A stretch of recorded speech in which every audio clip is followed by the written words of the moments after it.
자, 여러분. 미국이 지금 중국 AI를 잡겠다고 칼을 빼들었잖아요. 그럼 그 칼이 뭘까요? 아마 대부분은 그거 반도체지 하고 바로 떠올리실 거예요. 뭐 엔비디아 칩 공급만 딱 끊어버리면 중국 AI는 그대로 주저앉을 거다. 다들 그렇게 생각했죠. 근데 말이죠. 어쩌면 미국이 진짜 무서워하는 건 그 반도체 칩이 아닐지도 모릅니다. 네, 바로 이 질문. 오늘 우리가 파헤쳐볼 핵심이 바로 이겁니다.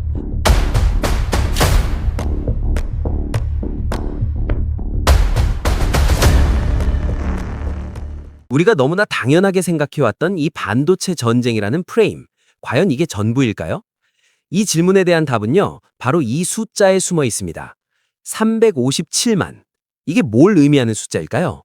이게 바로 2020년 딱 한 해 동안 중국에서 배출된 과학, 기술, 공학, 수학, 그러니까 우리가 흔히 말하는 SETEM 분야 졸업생 숫자입니다. 이게 얼마나 엄청나냐면요, 같은 기간 미국의 4배가 넘는 숫자예요. 4배요. 진짜 전쟁은 우리가 보던 것과는 전혀 다른 곳에서 벌어지고 있었던 겁니다. 자, 그럼 첫 번째 이야기부터 시작해 보겠습니다. 바로 칩 전쟁, 그 뒤에 가려진 이야기입니다. 물론 반도체 봉쇄가 실제로 벌어지고 있는 일인 건 맞아요. 하지만 진짜 핵심은 그 뒤에 숨어 있는 사람, 바로 인적 자본에 있습니다. 네, 그래서 오늘 분석의 핵심을 한 문장으로 딱 정리하자면 바로 이겁니다. 진짜 전쟁터는 반도체를 만드는 그 실리콘이 아니고요. 실리콘밸리에서 일하는 천재 두뇌라는 거죠. 그럼 두 번째 장에서는 이 주장을 뒷받침하는 아주 구체적인 데이터들을 한번 들여다보겠습니다. 이거 정말 충격적인 데이터인데요. 매크로폴로라는 싱크탱크 자료거든요. 전 세계에서 가장 뛰어나다는 상위 2% AI 연구자들, 그러니까 진짜 최고 두뇌들의 국적을 봤더니 무려 47%가 중국 출신이었습니다. 미국 출신은 18%니까 2배를 훌쩍 넘는 거죠. 지금 세계 AI 기술을 이끄는 두뇌의 거의 절반이 중국인이라는 뜻입니다.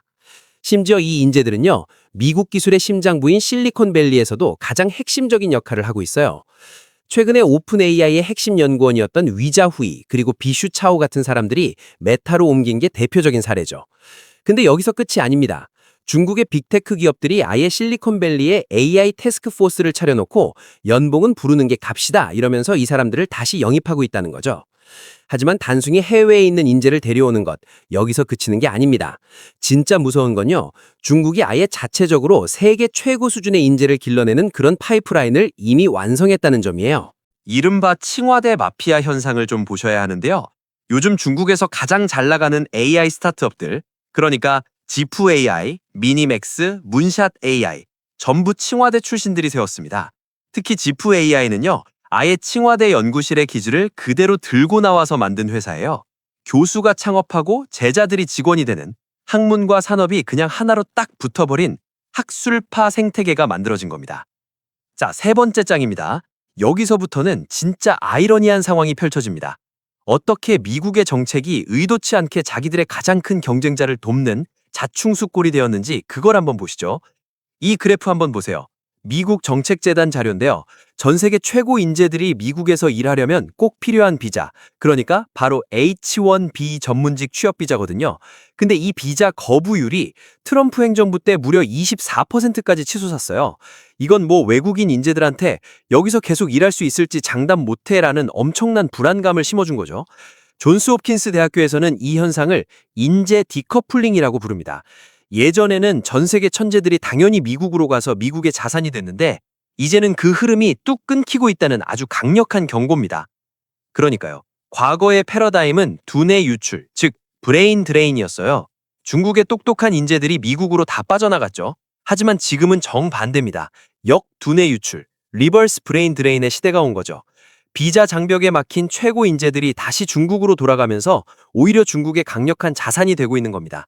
이 상황을 한마디로 정리하면 딱 이렇습니다.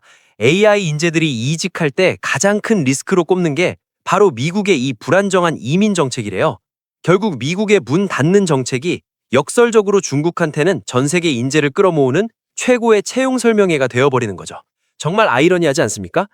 그럼 네 번째 장으로 넘어가서 중국은 이렇게 돌아온 인재들을 등에 업고 과연 어떤 국가적인 반격을 준비하고 있는지 살펴보겠습니다. 2024년과 2025년 중국의 가장 큰 정치 행사인 양회에서 제일 뜨거웠던 키워드가 바로 이거였습니다. 새로운 질의 생산력, New Quality Productive Forces. 중국의 미래 경제 전략이 이 단어 하나에 다 담겨 있다고 보시면 됩니다. 아니 근데 새로운 질의 생산력. 말이 좀 어렵죠? 이걸 아주 간단하고 또 강력하게 풀어서 설명해 드릴게요. 딱 이겁니다. 우리 이제 값싼 노동력으로 공장 돌려서 돈 버는 시대는 끝났다.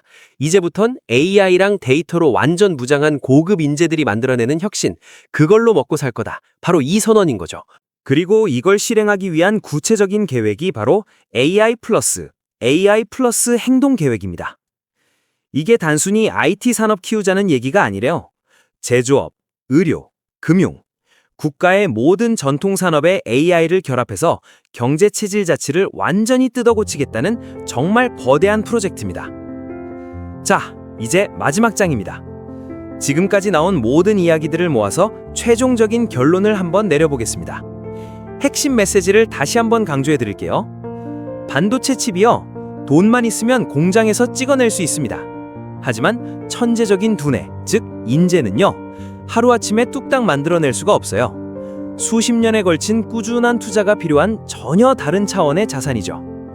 바로 여기서 이 모든 이야기의 가장 큰 역설이 드러납니다. 중국을 억누르려고 했던 미국의 제재가 오히려 촉매제가 되어버린 거예요. 전 세계에 흩어져서 훈련받았던 중국의 최고급 두뇌들을 다시 자국으로 불러들여서 똘똘 뭉치게 만든 셈이니까요. 그래서 우리가 투자의 관점에서 봐야 할 건 이겁니다. 단기적인 반도체 규제 뉴스, 이런 헤드라인만 쫓아가서는 안 된다는 거예요. 그 이면에 흐르는 거대한 인재의 이동이라는 메가 트렌드와 국가 전략이 실제로 어떻게 실행되는지를 봐야 합니다. 알리바바, 텐센트, 바이두 같은 빅테크는 물론이고 지프 AI나 미니맥스 같은 새로운 기업들의 진짜 미래는 바로 여기에 달려 있습니다. 마지막으로 이 질문을 한번 던져보겠습니다. 이 길고 거대한 기술 전쟁에서 최후의 승자를 결정하는 건 과연 무엇일까요? 그 답은 반도체 칩도 천문학적인 자본도 아닐 겁니다.